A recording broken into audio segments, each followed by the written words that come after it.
Olá você minha amiga, você meu amigo.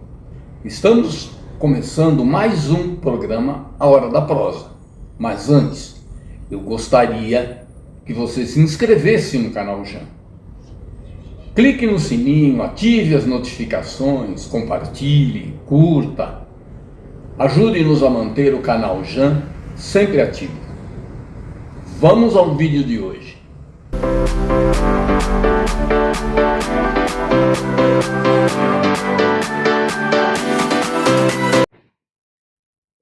Alô, você amiga, você amigo do programa Hora da Prosa. Estamos começando mais um programa, mais uma entrevista, desta vez com uma convidada muito especial, uma companheira de jornada aí de longa data, amiga e que tem uma trajetória muito rica. A gente vai falar bastante aqui sobre as coisas que ela andou fazendo. Silmara Conchão. Primeiro, muito obrigado por você ter aceitado o nosso convite para participar do Hora da Prosa. E a gente vai começar com você contando para os nossos internautas quem é você e o que você andou fazendo até chegar aqui, Silmara. Obrigada, Jerônimo, pelo convite. Saudar aí o canal Sou Mais Pop pela iniciativa, parabenizar as pessoas envolvidas nessa ação. Prazer estar aqui com vocês. E quem é Silmara Conchão, é isso? É isso. Primeira coisa, sou mulher, sou uma mulher andreense, nascida em Santo André, crescida, vivida em Santo André, 59 anos, mãe do Lucas Conchão de Souza. Sou feminista, socióloga, professora universitária, pesquisadora.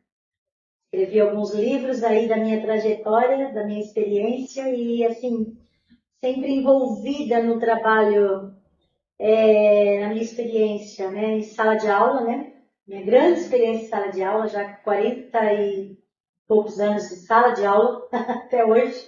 Quem não gostava de escola, eu gostava. Não gostava. Primário, ensino fundamental, tive muita dificuldade. Época de ditadura, Jerônimo? A gente estudava, E as escolas eram extremamente desconectadas, com as nossas necessidades, digamos, Eu não gostava e, por incrível que pareça, eu estou dentro de uma escola a maior parte da minha vida até hoje, E minha experiência não é só em sala de aula, minha experiência também é do ativismo, do movimento de mulheres. Sou também de um período onde o Feminina, o movimento de mulheres de Santo André, foi criado, junto com diversas mulheres maravilhosas, que eu aprendi muito, sobre o feminismo nessa história. E a minha outra experiência foi também na gestão de políticas públicas, especialmente para as mulheres, saúde da juventude e violência e abuso sexual também no SUS. Mas a minha experiência de gestão de políticas maior foi a questão das mulheres, Muito bem, Silmara. Você estudou em escola pública, escola privada? Como é que foi a sua formação? Estudei escola pública a minha vida toda. E só no ensino superior que eu fiz graduação em Educação Física. E na época, ou era FEFISA, ou era FEC, ou era USP. Eu fiz FEFISA. Sim. Me formei em 89, um ano depois da Constituição brasileira. Numa luta, que a gente tinha no Brasil, fervorosa em defesa da democracia, saindo da ditadura. E aquela esperança, de fortalecimento da organização social trabalhadora, da classe trabalhadora. Então, eu era muito jovem, me formei em Educação Física nesse período e logo fui fazer mestrado na USP, na Sociologia, Faculdade de Filosofia na FIFELESH, Sociologia da USP, fiz mestrado lá. Aí o doutorado eu fiz na minha faculdade, que eu dou aula há quase 20 anos, 17 anos, Centro Universitário FMABC, quase 20 anos que eu sou professora universitária. E, para quem não gostava de escola, estou fazendo pós-doutorado na saúde pública da USP. Então, a maior parte, assim, 99% da minha trajetória foi em escola pública, inclusive em nível de pós-graduação, sempre escola pública. Muito bem. Se eu não estou enganado, ela era uma secretaria que tinha vários programas para mulheres, para todo tipo de minoria, né? Havia naquela secretaria, programa de juventude, de igualdade racial, né? Muita coisa. Isso foi no governo do Celso Daniel. Ainda era Celso Daniel. 2001. 2001. É dessa época mesmo que eu me lembro de ter. Você foi uma das criadoras do programa Vem Maria. É isso? Era nessa época, né? Vem Maria. Como é que começou isso? Na época do Vem Maria, especialmente, foi em torno de 1997, a assessoria dos direitos da mulher era coordenada pela Matilde Ribeiro. E ela tinha uma equipe composta por Heidi e algumas mulheres, Arlete, né? E nesse período que foi criada o Vem Maria. Antes, na primeira gestão Celso, a gente teve uma inovação muito grande e Santo André foi exemplo para o Brasil. Naquele período, no governo do Celso, a Ivete coordenou a assessoria dos direitos da mulher. Celso, junto ao movimento de mulheres, ouvindo o movimento de mulheres, sempre por pressão do movimento de mulheres, né? Celso também não tinha uma consciência de gênero, que é da importância, né, de levar em conta as políticas de gênero no executivo, no governo. Ele inovou criando a primeira assessoria dos direitos da mulher do Brasil. Na verdade, uma das primeiras, porque Diadema também criou naquele período e a Prefeitura de São Paulo também criou naquele período. Felipe e a Irondina, no período. Então, era o Celso, Felipe e a Irondina, né? Então, a Ivete foi a primeira assessora de direitos da mulher, a Matilde foi do segundo governo petista, né, assessora de direitos da mulher, e eu assumi em 2001, quando a Matilde assume coordenação de campanha de promoção da igualdade racial na campanha do Lula 2002. Isso. E eu assumi a coordenação depois de Ivete e Matilde. Okay. E cada período tem um avanço que marcou a história das políticas para as mulheres, não só no ABC, mas no Brasil. Muito bem. Só um esclarecimento aqui pelos nossos internautas. A Ivete, a que a Silmara se refere, é a Ivete Garcia, que foi vereadora em Santo André, foi presidente da Câmara e vice-prefeita também, né? Isso. Então não dá para contar essa história das políticas para as mulheres sem localizar, né, a origem, a história, que acho que isso é muito importante, né? E sempre as nossas equipes, né? A equipe da Ivete, a equipe da Matilde, a minha equipe, com mulheres aguerridas, né? Que crescemos juntas, construindo, estudando, pensando, elaborando e fazendo, né? Muito bem. Silmara, você, depois dessa atuação nos governos municipais, você enveredou pela educação, pesquisa na universidade. O que você tem estudado atualmente? O que você está trabalhando? Sim, porque quando a gente faz um mestrado, quando a gente decide fazer uma pós-graduação, é muito importante porque abre portas, vai abrindo portas, né? Eu não havia planejado a vida acadêmica, né? Mas acho que para mim foi uma oportunidade que eu agarrei. E hoje, né, eu posso dizer que, me aprofundando nessa experiência, eu posso dizer que também sou uma pesquisadora, né, além de professora. E hoje a gente está coordenando, na coordenação junto com a Saúde Pública da USP, a gente está coordenando o CESCO, eu sou presidenta do CESCO, Centro de Estudos de Saúde Coletiva da Faculdade de Medicina ABC, que tem mais de 20 anos. E a gente está coordenando a gente faz parte da coordenação de duas grandes pesquisas com o CNPq, financiadas pelo CNPq, né? Uma pesquisa local sobre Covid e pós-Covid na favela, e a outra, uma pesquisa nacional sobre Covid e pós-Covid nas favelas brasileiras. Então, a gente está dialogando com as 5 regiões do Brasil sobre saúde e condições de vida nas favelas. O que a gente chama, né, determinação sociais e saúde, né? Como que a pandemia e pós-pandemia impactou na vida das populações favelizadas, né? E fazendo, inclusive, adiantando aí um diagnóstico dessa realidade, né? Avaliando, né, a agenda da ONU, dos ODS, né? Os Objetivos do Desenvolvimento Sustentável, a Agenda 2030, a gente consegue fazer uma avaliação de como as cidades se organizaram e como as cidades estão organizadas, né? E incluindo essa população que muitas vezes não entra no orçamento das políticas públicas. Né? Então, a gente está produzindo aí conhecimento científico dessa realidade, junto à população, junto às favelas, de norte a sul do país, junto às universidades, e nós estamos na coordenação desse grandioso projeto, não só aqui no ABC, mas chamando todos os cantos do nosso país para a gente caracterizar, jogar luz nessa realidade que é vivida com muita dificuldade, um povo muito discriminado. A gente quer romper com isso também e mostrar a potência também da organização das favelas, da história de resistência desse povo, de luta, e a gente precisa ter isso como exemplo para a nossa vida, né? Exemplo de solidariedade e luta de um povo que é muito marginalizado. Então vamos incluí-los também no orçamento da cidade. Muito bem. Eu tenho uma curiosidade a respeito desse tema. Como é que o povo da favela recebeu essa coisa de acadêmicos que chegam lá para fazer uma pesquisa? Obviamente tem que perguntar sobre a vida deles, as condições em que as coisas acontecem lá. Como é que esse povo recebeu esse primeiro contato com vocês? Nós dividimos, nós chamamos de núcleo de pesquisa, né, que foram divididos nas 5 regiões brasileiras, né. A gente, Jerônimo, a gente tem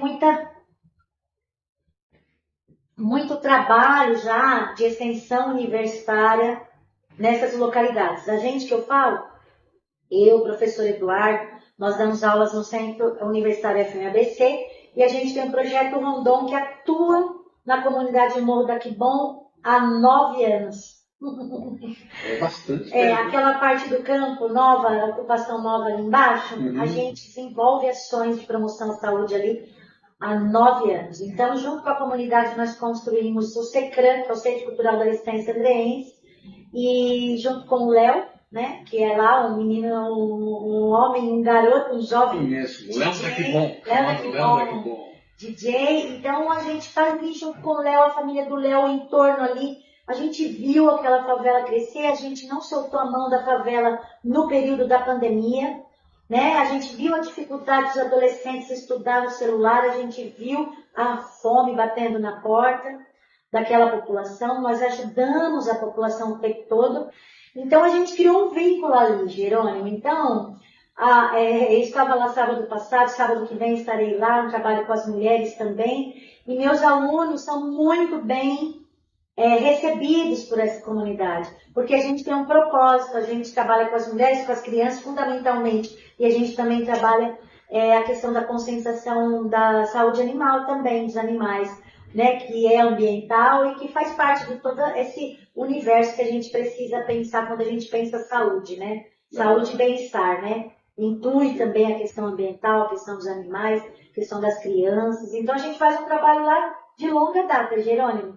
Construímos o Centro Cultural e lá estamos desenvolvendo nossas atividades junto com a comunidade. Então a comunidade recebe bem. Eu, meus alunos, o professor Eduardo, toda a equipe do Projeto Rondon, que tem esse trabalho de promoção à saúde e inclusão social nesses territórios. Muito bem. Aliás, você citou aqui 2 ou 3 vezes já o professor Eduardo.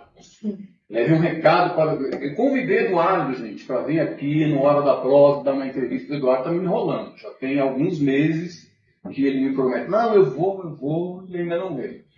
Olha, eu sugiro que convide para falar dessa pesquisa, que essa pesquisa vai causar muita polêmica e debate. Muito importante essa pesquisa. Com certeza. Eduardo, o convite continua de pé.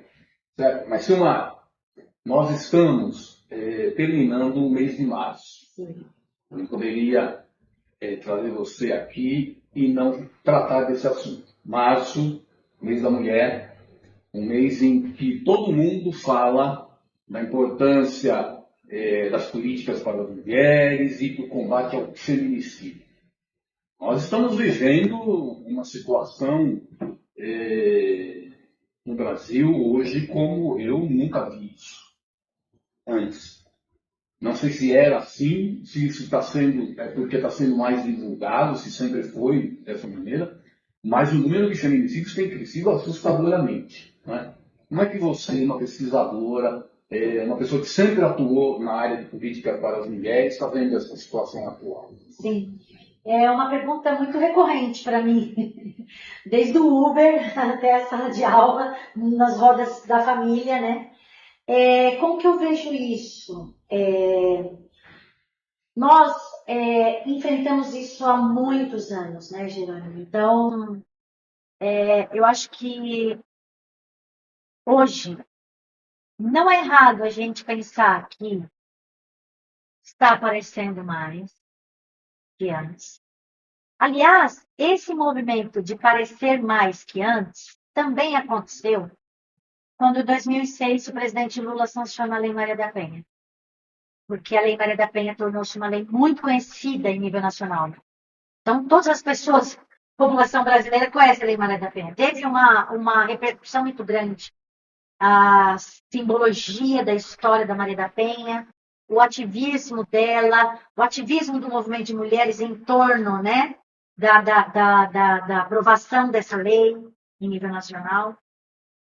Então, jogamos luz na questão da violência contra a mulher com a Lei Maria da Penha, de que a vida das mulheres tem valor na sociedade e que não pode ser caracterizada como era antes, como menor potencial ofensivo. Antes era enquadrada, muitos crimes de violência contra a mulher eram enquadrados muito nesse campo de menor potencial ofensivo. Antes era enquadrada, muitos crimes de violência contra a mulher eram enquadrados muito nesse campo de menor potencial ofensivo. Então, primeiro, a Lei Maria da Penha, né? Não necessitaria de Lei Maria da Penha se a gente tivesse ao pé da letra da Constituição que todos nós somos iguais no direito. Não precisaria da Lei Maria da Penha. Mas como nós vivemos numa sociedade de desigualdade de gênero, né? Numa cultura, dentro de uma cultura patriarcal e machista, o fato de ser mulher, do feminino, é uma desvantagem nessa estrutura desigual, né? Enquanto inferior ao masculino. Então, mas a gente vinha avançando as políticas para as mulheres, né, o movimento de mulheres fortalecido e a gente avançando nas políticas para as mulheres, mas tivemos um grande retrocesso, né, no governo anterior, que nós tivemos à frente do governo em nível nacional um patriarca, que colocava a mensagem, né, de machista todas as vezes que ele dava uma entrevista, maltratava jornalistas, né, e manifestava, né, reforçando a ideia dessa desigualdade de gênero naturalizada, né. Aí, voltando um pouco, acho que quando vem a lei do feminicídio também é uma outra tentativa de mostrar para a sociedade que é crime hediondo a violência contra a mulher. Você vê que de história em história a gente avança para tentar, né, coibir, tipificar crime hediondo a violência contra a mulher com todas as letras, né? Só que assim, a gente vê que não diminui. Teve uma diminuição, Jerônimo, antes do governo, né, retrógrado do Bolsonaro, teve uma diminuição, só que não das mulheres brancas, só que isso não repercutiu nas mulheres negras. A gente também tem que ter esse recorte, né, de gênero e interseccionalidade.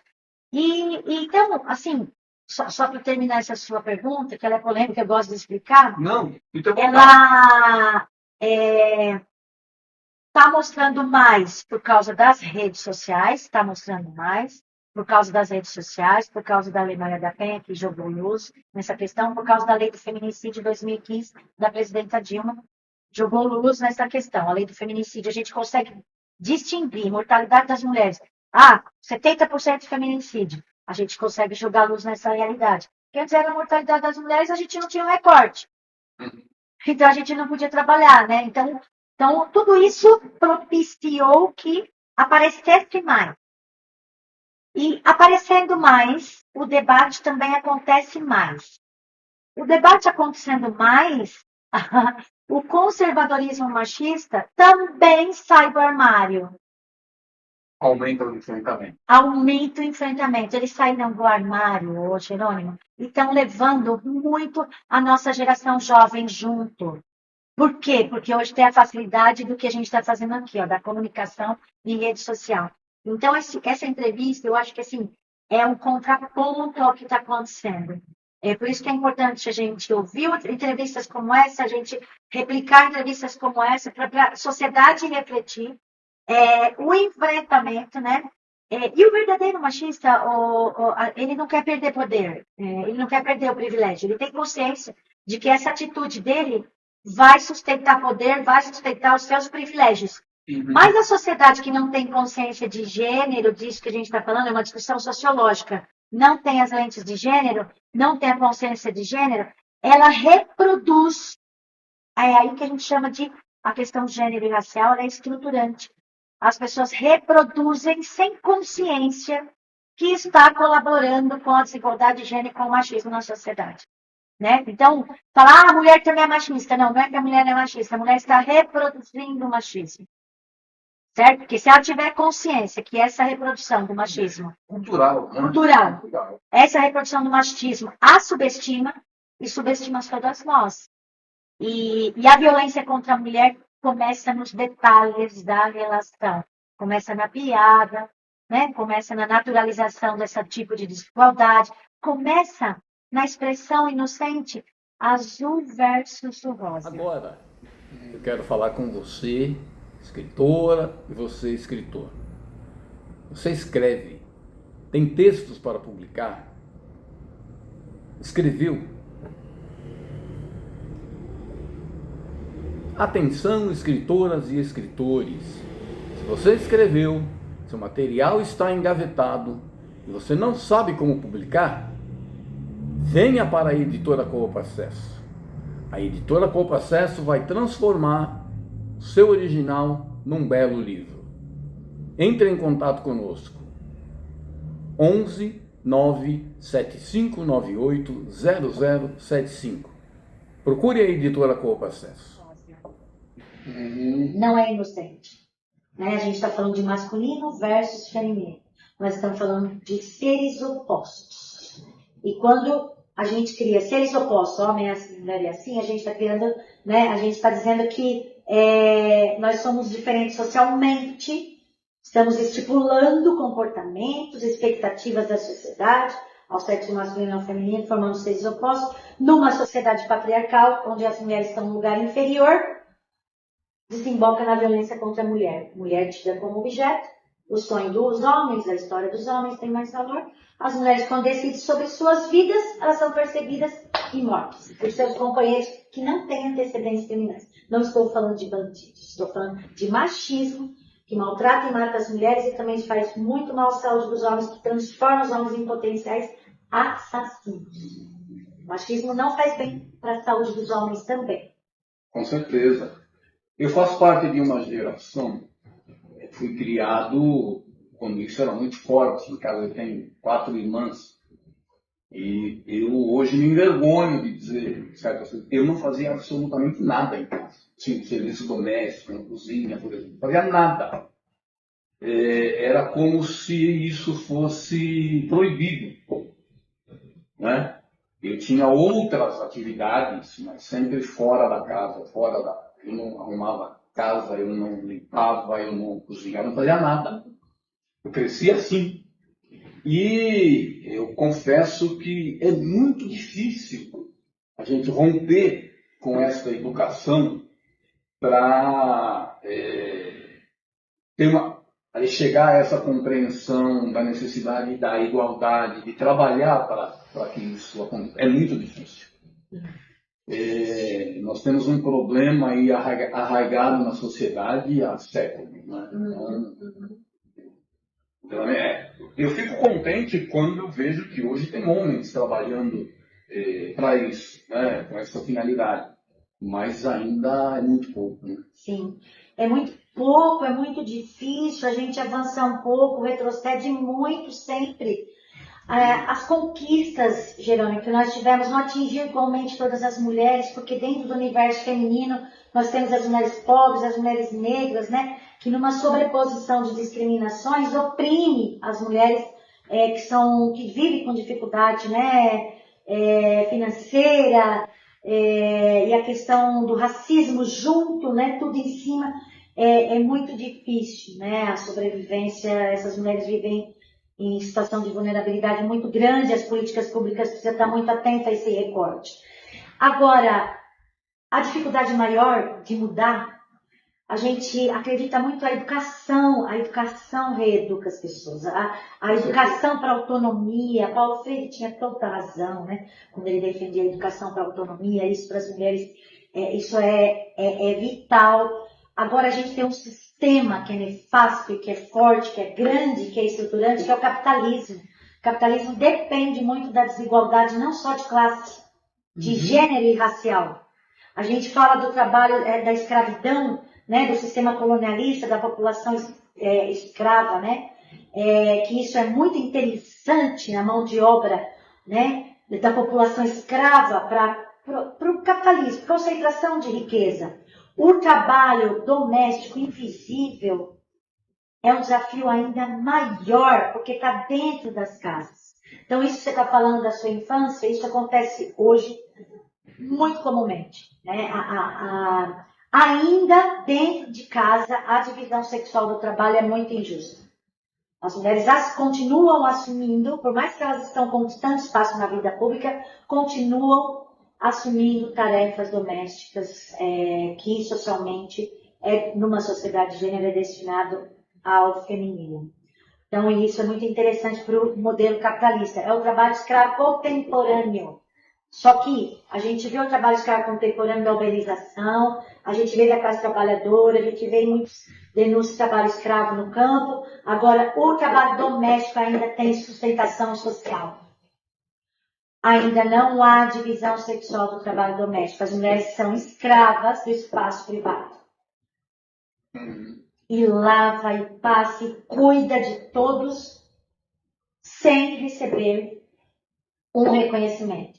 Então, eu acho que um recado importante aqui. Vamos avaliar lá em casa.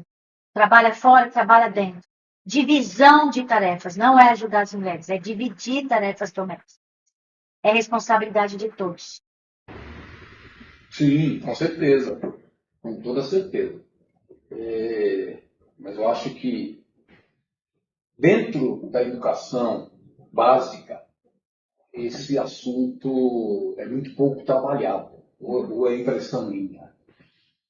As crianças no ensino infantil, fundamental, crescem cada um de um lado, né? Meninos e meninas têm o seu lado dentro da escola, nas brincadeiras, então isso não mudou. Não mudou. E a gente tem, nas leis diretrizes e bases da educação, a gente tem lá, né, um capítulo para trabalhar a questão de gênero como transversal na educação. Pensando desde a creche ao ensino superior pós-graduação. E é o que você está falando, é muito pouco difundido e trabalhado. Inclusive, assim, a gente tem assim, uma parcela da população que inclusive influenciada pelas redes sociais, que entra com um discurso como se a gente tivesse discussão de gênero na educação, como se a gente estivesse colocando como relacionado à liberdade, à libertinagem, né? A libertinagem acusa um movimento de mulheres que defende gênero na educação, acusa o movimento das mulheres antifamília, que é um movimento antifamília. Mas que família é essa?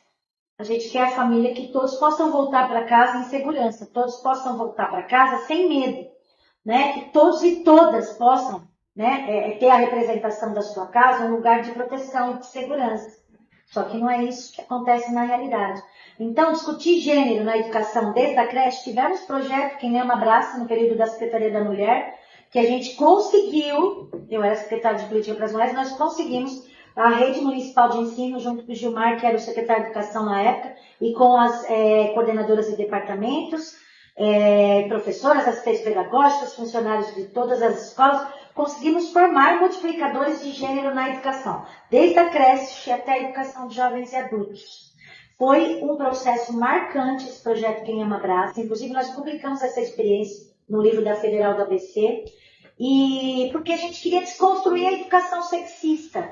E é exatamente esse o antídoto para prevenir feminicídio. é a gente desconstruir a educação científica, educação sexista. Nem mais, nem menos para ninguém. Só igual. É justiça social a nossa luta, né? E se a gente não atuar na educação para prevenir, nós vamos continuar enxugando gelo e pedindo delegacia dos direitos da mulher 24 horas. Uhum. Então, eu considero que se a gente não atuar na educação, urgentemente, a gente não muda essa realidade.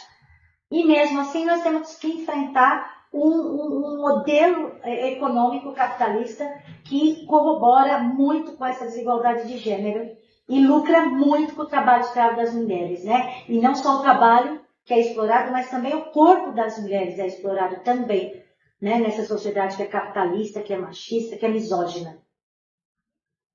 Muito bem, Silmara. Infelizmente, o nosso programa está chegando ao final, né? Meia hora de entrevista passa muito rápido. Em todos os programas, eu costumo pedir para o entrevistado ou a entrevistada que deixe aqui uma mensagem para os nossos telespectadores. Então, você tem agora um momento para dizer qual é a mensagem da Silmara Conchon para esse pessoal que vai nos assistir, considerando todas essas coisas que a gente discutiu aqui.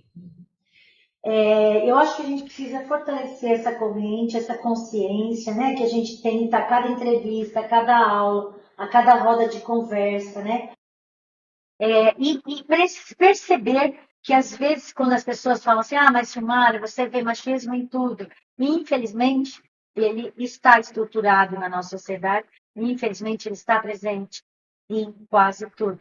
Então, eu vim aqui, olha, com a camiseta 180, ligue 180, 180 funciona. É lá em Brasília, governo federal, isso aqui é produto luta das mulheres, hoje é uma política pública.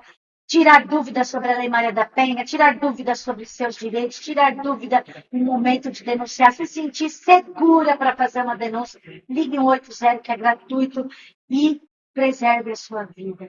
Cuidado, um não pode ser fatal. Então, você garota, eu falo isso para as minhas alunas, estavam na balada, disse não, saem em bando, não andem sozinhas, e vão trazer os homens para essa conversa. O feminismo não é inimigo dos homens, é inimigo de uma estrutura sociológica que faz muito mal à saúde das mulheres.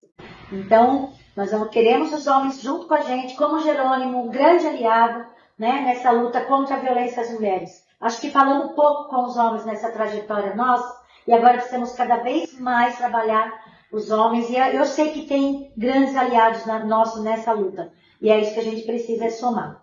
Então, saudar, só mais uma coisa, Jerônimo, saudar também o curso de promotoras legais populares. O movimento de mulheres não para, com apoio do governo, sem apoio do governo. As promotoras legais populares, eu queria saudar aqui, que está há mais de 30 anos, né, salvando vida de mulheres, fomentando uma educação com consciência de gênero para fortalecer lideranças, mulheres para si e para o seu entorno. Então, é um curso de uma potência incrível que fortalece e transforma a vida das mulheres uma vida melhor e mais saudável e mais justa.